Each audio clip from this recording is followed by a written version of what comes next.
কড়াইতে তেল দেওয়া আছে, সেখানে এই যে আদা রসুন জিরা আর পেঁয়াজ বাটা আছে, সাথে কাঁচামরিচ কাটা আছে।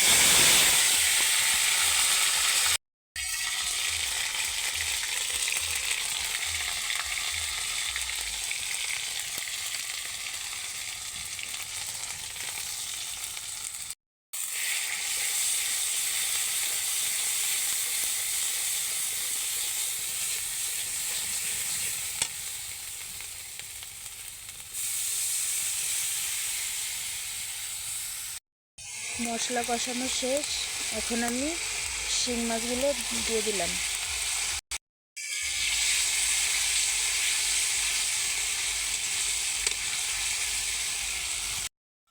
মাছগুলো কষানো শেষ, এগুলো এখন আমি বলে উঠায় রাখবো।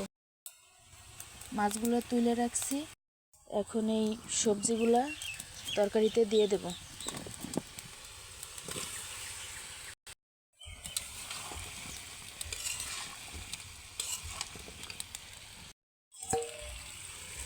এখন ঢাকা দিয়ে রাখবো। দেখেন আমার লাউ কষানো হয়ে গেছে, আমার লাউ 70% সিদ্ধ হয়ে গেছে। এখন আমি এতে ঝোলের পানি দিয়ে দেব।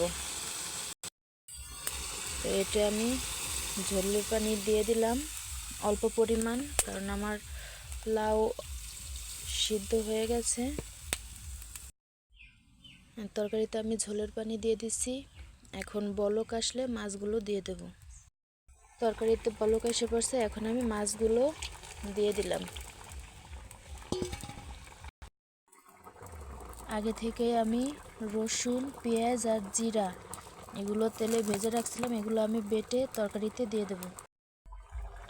আমার শাক বাটা শেষ, এখন আমি এগুলো যে তরকারিতে দিয়ে দেব।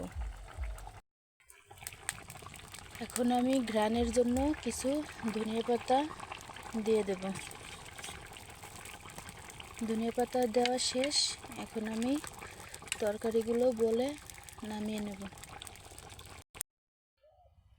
যে আমার লাউ দিয়ে শিং মাছের ঝোল রান্না করা শেষ।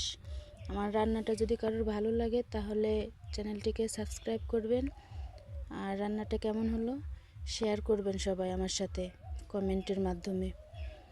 আর ভালো লাগলে সবাই রান্না করে খাবেন, আর কিউট ফ্যামিলির সাথেই থাকবেন। আল্লাহ হাফেজ।